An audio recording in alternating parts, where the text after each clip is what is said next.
नमस्कार दोस्तों, आज मैं संवैधानिक मूल्यों पर बात कर रहा हूँ कि जो किस तरह से संविधान के जो धाराएँ हैं, अनुच्छेद हैं या जो इसका जो प्रावधान है, वो किस तरह से विध्वंस किया जा रहा है आज, उसी का मैं विश्लेषण कर रहा हूँ।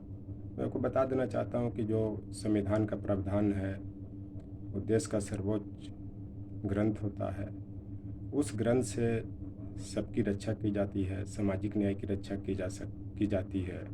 उसके बाद विचार अभिव्यक्ति का प्रावधान किया गया है। रूल ऑफ लॉ जिसको विधि का शासन कहते हैं, उसका प्रावधान किया गया है।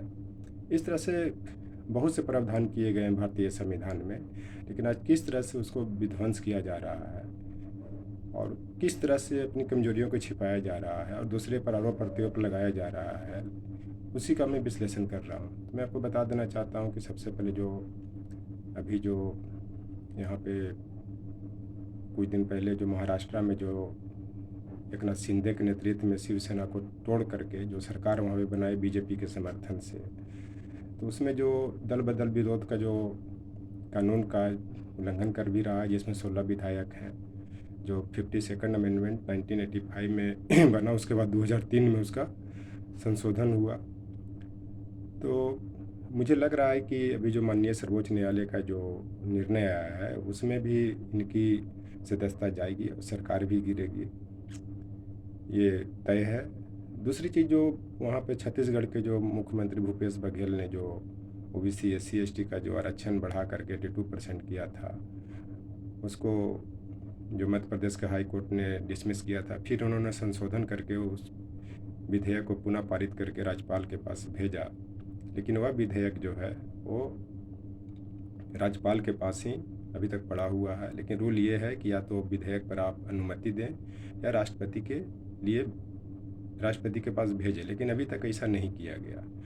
एक चीज़ ये और है कि अभी जो माननीय राष्ट्रपति जो द्रौपदी मुर्मू जी हैं, उनका जो भी किसी व्यक्ति से या कोई व्यक्ति उनसे मिलना चाहता है, तो उनका जो मिलने का टाइम या कौन व्यक्ति मिलेगा नहीं मिलेगा, उसका जो तय किया जा रहा है वो प्रधानमंत्री कार्यालय से तय किया जा रहा है। जबकि देश के सर्वोच्च नागरिक के साथ साथ देश के संरक्षक भी हैं, देश के गार्जियन भी हैं, संविधान के संरक्षक भी हैं।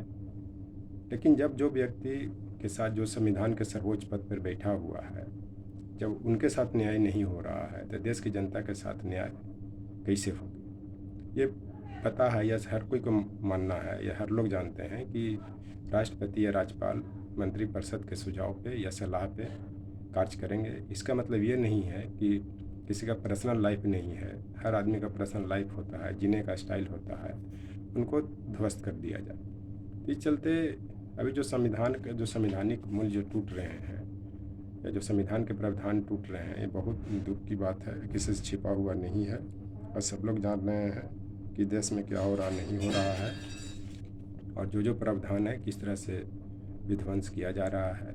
चाहे धार्मिक स्वतंत्रता की बात हो, चाहे समानता की बात हो या सामाजिक न्याय की बात हो, ये सब कहीं ना कहीं ये टूट रहा है। चाहे महिला सुरक्षा की बात हो, अभी जंतर मंतर पर देख रहे हैं जो एथलीट के साथ जो बृजभूषण सिंह का जो मामला उछाला गया है, इसमें कोई गलतफहमी नहीं होनी चाहिए कि बृजभूषण सिंह ने गलत नहीं किया है, उन्होंने गलत किया है। और ये जो एथलीट्स हैं, जो देश के भविष्य हैं, जो महिलाएं हैं या जो नाबालिग बच्चे, उन पर पोस्को एक्ट भी लगाया गया, एफआईआर भी हो चुका है, लेकिन अभी तक कुछ नहीं हो पाया है। इस तरह से किस तरह से संवैधानिक मूल्यों की तोड़ा जा रहा है, नुकसान किया जा रहा है और किस तरह से विध्वंस किया जा रहा है, ये किसी से छिपा हुआ नहीं है। इस चलते जो आज के जो विपक्षी पार्टियां हैं, जो 2024 के इलेक्शन की तैयारी कर रहे हैं, अगर इन लोग ये सब मुद्दा बनाएं, सामाजिक न्याय की बात, संविधान के प्रावधानों की रक्षा की बात, ओबीसी एससी एसटी की आरक्षण के साथ साथ उनके साथ होने वाले उत्पीड़न का, जैसे बहुत से मूल्य हैं जो संविधान में दिए गए हैं। चाहे सिविल सर्विसेज में जो पक्षपात की बात होता है, चाहे ईडी हो चाहे सीबीआई हो, उनका मुद्दा बनाएं कि किस तरह से ओबीसी एससी एसटी की कम्युनिटी को नुकसान पहुंचाया जा रहा है और साथ साथ उनको किस तरह से प्रताड़ित किया जा रहा है, वो संवैधानिक मूल्यों को ध्वस्त करके इस तरह का अगर मुद्दा बनाया जाए तो इन लोग को जो नेक्स्ट इलेक्शन आने वाला 2024 में होने वाला है उसमें इन लोग को ताकत मिलेगी, जीत भी सकते हैं। क्योंकि एक जो धर्म वर्म की जो बात है बहुत पुराना हो चुका, देश की हर जनता को समझ में आ गया है कि धर्म क्या है, अपना कर्तव्य से बड़ा कोई धर्म नहीं होता है। और ज्ञान और चरित्र में अगर किसी को आगे बढ़ाना है, किसी को अगर आगे बढ़ना चाहता है तो चरित्र पर लोगों को ज़्यादा ध्यान देना चाहिए।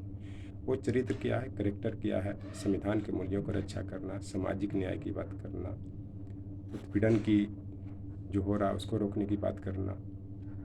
ये चलते कभी कभी ज्ञान पर चरित्र भारी पड़ जाता है। और ज्ञान क्या है, वो देश का संविधान है, वो मुझे नॉलेज देता है, रक्षा करता है। तो दूसरी चीज़ की जो इतिहास नहीं पढ़ते हैं वो इतिहास को नहीं जान सकते। मेरा कहने का मतलब कि संविधान को निर्माण करने में इसका ऐतिहासिक विकास कितने कष्ट से गुजरा, कितने लोगों ने बलिदान दिया, चाहे स्वतंत्रता आंदोलन का दौर हो, चाहे 1947 विभाजन के बाद हिंदू मुस्लिम दंगा का दौर हो, कितने लोगों ने अपने आप को बलिदान किया, वो अपने आप को सेक्रीफाइस किया, उसके बाद इस संविधान का निर्माण हुआ। लेकिन जो आदमी डिग्री लेना अलग चीज़ है, कोई भी आदमी डिग्री ले सकता है, चाहे ओपन स्कूल से चाहे रेगुलर से, लेकिन डिग्री के साथ साथ नॉलेज होना भी ज़रूरी है, ज्ञान होना भी ज़रूरी है, तब वो इतिहास समझ सकते हैं। आज भारतीय इतिहास में शुरू से ही उठा करके देख लीजिए, चाहे प्राचीन काल से लेकर के मध्यकाल तक के भी, कि एक से एक राजा आए हैं, चाहे वो हिंदू हो चाहे मुस्लिम हो, सभी ने अपने कानून के दायरे में ही रह करके देश को चलाया। लेकिन आज इस दायरा को किस तरह से तोड़ा जा रहा है, वो बीच बीच में जो भी अगर इस दायरा को तोड़ने का प्रयास किया या इसके संविधान को ध्वस्त करने का प्रयास किया, चाहे वो धर्म ग्रंथ के आधार पर चला हो चाहे किसी के आधार पर चला है, उसको नुकसानी हुआ, उसको पूरा वंश को गंवा देना पड़ा है। जैसे औरंगजेब के आप उदाहरण ले सकते हैं, इस तरह से गुलाम वंश में भी ले सकते हैं, खिलजी वंश में भी ले सकते हैं, मुग़ल वंश में भी ले सकते हैं, औरंगजेब के अलावा बहुत से ऐसे उनके बाद के जो हुए राजा। तो इस चलते अगर संविधान को प्रावधानों को बचाना है तभी देश बचेगा, और उसके लिए सब लोग को सहयोग करना पड़ेगा। तो संविधान को जो मूल्यों का जो विध्वंस किया जा रहा है, उसके लिए सबसे पहले चीज़ कि अपने आप को सबको अपने धर्म पर अडिग होना पड़ेगा, बिकाऊ नहीं होना पड़ेगा, अपने मूल्यों की रक्षा करना पड़ेगा, एकता स्थापित करना पड़ेगा, और संविधान के जो जो धाराएं हैं उनको बताना पड़ेगा। इसके लिए एक संवैधानिक शिक्षा का भी एक प्रावधान हो सकता है, खास करके स्कूलों में उनके अपने जो जो संवैधानिक प्रावधान है उसको ही पढ़ाया जाए कि क्या हमारा अधिकार है नहीं है। सिर्फ फर्स्ट पेज पर मौलिक कर्तव्य लिखने से काम नहीं बनेगा, उसको अधिकार के बारे में, उसके प्रावधानों के बारे में बताया जाए। और जो NEP में है इसमें कहीं सब चीज़ ज़्यादा नहीं दिखाई पड़ रहा है। तो ये सब विपक्षी पार्टियों को मुद्दा बनाना चाहिए और इस पर आगे बढ़ना चाहिए। इस चलते संविधान को बनाने में भी 2 वर्ष 11 महीना 18 दिन लगे, बहुत कष्टदायक दिन रहा होगा। जिन्होंने बनाया होगा, बहुत डिबेट हुआ संविधान सभा में, तो इस पर भी एक शेर कहा गया है कि संविधान कितने मेहनत और परिश्रम से बना है, इसको बनाने में 2 वर्ष 11 माह 18 दिन लगा। लेकिन आज इस जो संविधान का जो मूल्यों है, प्रावधानों है, 2 दिन भी नहीं लगता ध्वस्त करने में। ज़बरदस्ती अध्यादेश ला करके, अध्यादेश से पारित नहीं हो पाता है तो उसमें किसी तरह से भी कोई बिल पारित करवा करके इसको तोड़ा जा रहा है।